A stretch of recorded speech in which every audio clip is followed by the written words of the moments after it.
안녕하세요. 림쌤의 10분 역사에 오신 걸 환영합니다. 저는 여러분의 역사학습 가이드 림쌤입니다. 오늘은 한능검 대비 개념 강의 그 12번째 시간 남북국 시대의 문화 발전으로 돌아왔습니다. 과연 통일신라와 발해의 문화는 어떤 모습으로 발전했을까요? 지금 바로 통일신라부터 시작해 보도록 하겠습니다. 통일신라의 문화하면 가장 중요한 게 바로 불교일 텐데요. 삼국의 불교가 철저하게 왕실불교였다면 통일신라 때부터는 점점 불교의 대중화가 이뤄지기 시작합니다. 이러한 불교의 대중화에 앞장섰던 인물이 바로 원효대사입니다. 이 원효를 모르시는 분들은 없을 텐데요. 워낙 해골물 일화로 유명하잖아요. 사실 해골물 일화는 픽션이긴 하지만요. 원효가 당으로 떠나는 유학길에서 모든 것은 마음에서부터 비롯된다는 큰 깨달음을 얻은 건 사실입니다.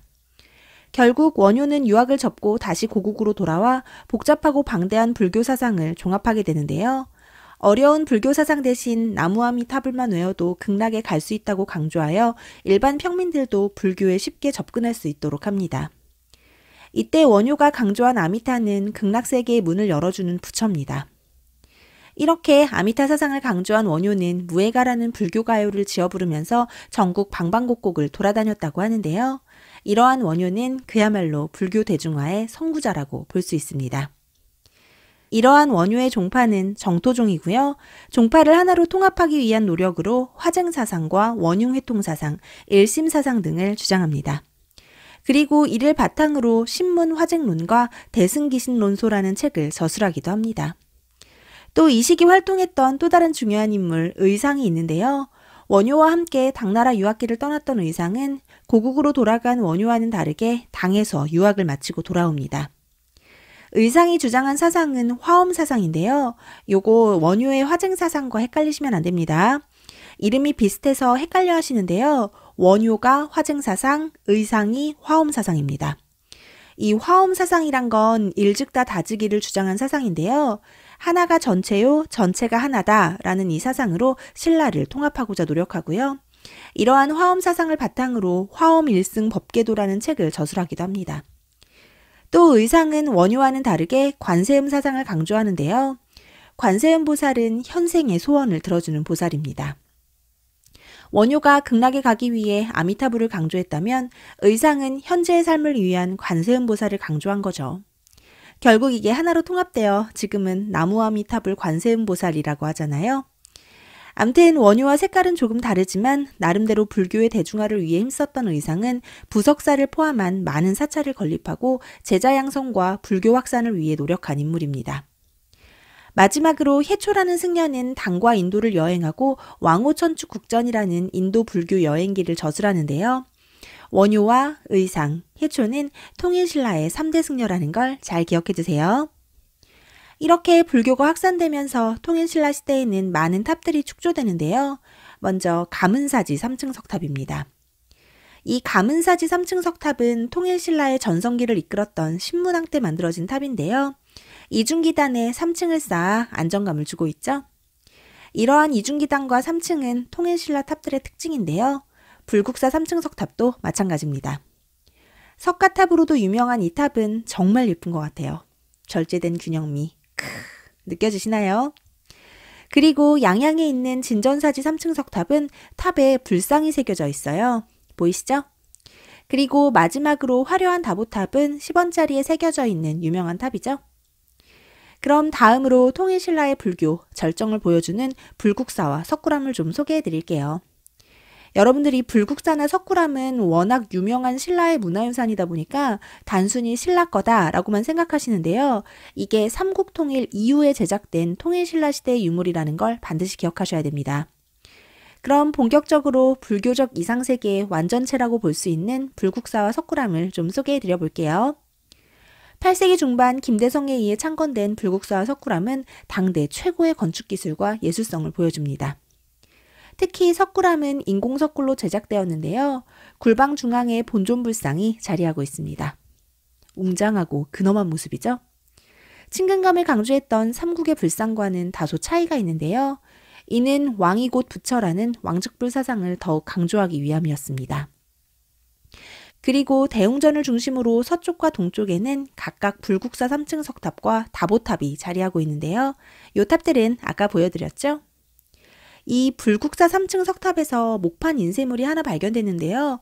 바로 무구정광 대다란이경입니다. 이 무구정광 대다란이경은 세계에서 가장 오래된 목판 인쇄물이니까 기억을 좀 해두시는 게 좋겠죠?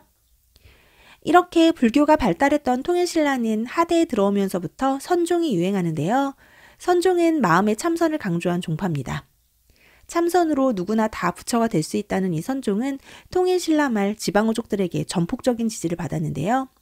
이 선종에서는 구산선문이 중요합니다. 구산선문은 호족들의 후원으로 지어진 전국의 9개의 선종사찰을 말하는 건데요. 이 지도를 잘 기억해 두세요. 그리고 선종으로 인해 유행한 탑 양식이 있는데요. 바로 승탑입니다. 승탑은 승려들의 사리를 모아둔 탑인데요. 대표적인 승탑으로는 화순 쌍봉사 철감 선사탑이 있습니다. 여러분 이 탑의 이름은 외우실 필요는 없고요. 이 모양을 보시고 통일신라 말 선종과 관련된 승탑이구나 정도를 기억하시면 됩니다. 그럼 다음으로 통일신라 시대의 금속 제작 기술을 좀 살펴볼까요? 이 상원사종이나 성덕대왕 신종은 통일신라 시대에 뛰어난 금속 제조 기술을 엿볼 수 있는 유물인데요. 특히 에밀레종으로도 유명한 이 성덕대왕 신종은요. 무게가 무려 19톤에 달한다고 합니다.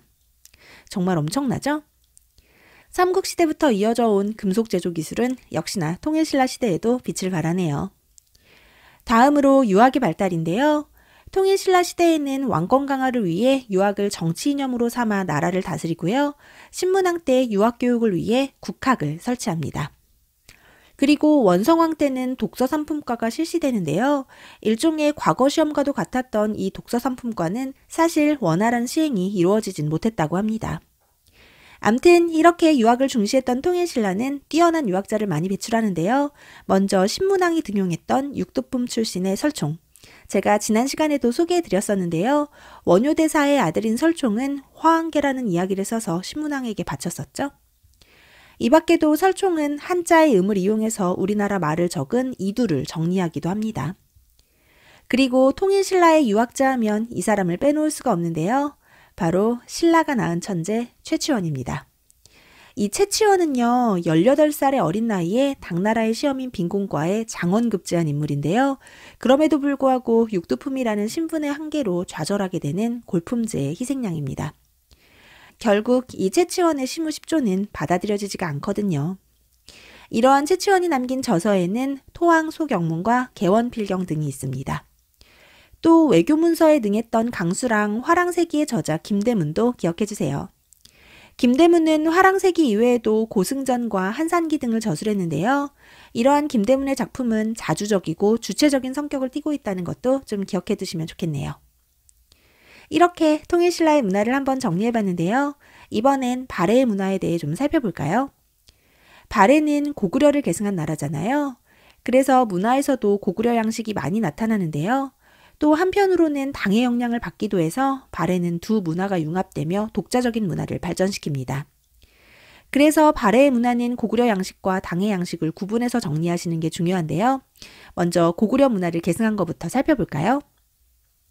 우선 정해공주 무덤인데요. 이 무덤이 고구려와 마찬가지로 굴식 돌방 무덤입니다. 전해지는 발해의 고분 중 정해공주 무덤과 정효공주 무덤이 있는데요. 정해공주 무덤은 고구려 양식이고 이따 다시 한번 말씀드리겠지만 정효공주 무덤은 당나라 양식입니다. 이게 이름이 비슷해서 좀 헷갈리니까요. 해고효당 이렇게 외우시면 좋을 것 같아요. 이 정해공주 무덤에서 돌사자상이 발견됐는데요. 이 또한 발해를 대표하는 유물로 고구려 양식을 띠고 있습니다. 그리고 고구려의 토기와 발해 토기가 상당히 유사한데요. 이건 고구려의 토기고 요건 발해의 토기입니다. 비슷한 느낌을 주죠? 또 고구려 기와와 발해 기와를 비교해보면 디테일한 부분은 좀 다르지만 전체적인 느낌은 상당히 비슷하죠? 또 이 석등은 발해를 대표하는 유물인데요. 굉장히 고구려스러운 투박한 남성미가 전해지시죠? 게다가 이 석등에 그려진 연꽃무늬 모양 역시 고구려의 영향을 받은 부분입니다. 그리고 이건 발해의 불상인 이불병자상인데요. 나란히 앉아있는 두 명의 부처를 가만히 살펴보면 고구려의 부처와 생김새가 많이 닮았다는 걸 알 수 있습니다. 이처럼 발해가 고구려를 계승했다는 사실이 문화에서도 많이 남아있죠? 다음은 당의 영향을 받은 발해의 문화입니다. 먼저 좀 전에 말씀드린 정효공주 무덤인데요. 당의 양식을 본딴 벽돌 무덤이고요. 벽화에서도 당의 영향을 받았다는 걸 알 수 있습니다. 그리고 발해의 상경성은요, 당의 장안성을 그대로 본따 만든 겁니다. 당시 동아시아에서 장안성 다음으로 큰 성이 상경성이었다고 하니 발해가 정말 강국은 강국이었네요. 특히 이 상경성의 쭉쭉 뻗은 주작대로가 인상적인데요. 현재 우리나라에도 이 양식이 남아있죠? 자, 그럼 다음으로 발해의 유학인데요. 유학을 통치 이념으로 삼았던 발해는 국가교육기관으로 주자감을 설치합니다. 마지막으로 발해의 불교인데요. 발해의 불교는 지배층 사이에서 발전했습니다. 상경에 많은 사원이 건립되어 있고요. 발해의 탑으로는 영광탑이 있는데요. 이 영광탑은 벽돌로 쌓은 전탑 양식입니다. 그리고 앞서 소개해드렸던 발해의 불상 이불병자상도 좀 기억해 두시면 좋겠죠? 오늘은 남북국 시대의 두 나라 통일신라와 발해의 문화에 대해 정리해봤는데요. 오늘 준비한 내용 여기까지입니다. 오늘의 중요 포인트, 통일신라의 불교 대중화에 앞장섰던 원효와 의상을 구분해서 정리하시는 거 중요합니다. 그리고 이 문화 파트는 무엇보다 사진을 보시고 해당 내용을 유추하시는 연습을 많이 하셔야 됩니다.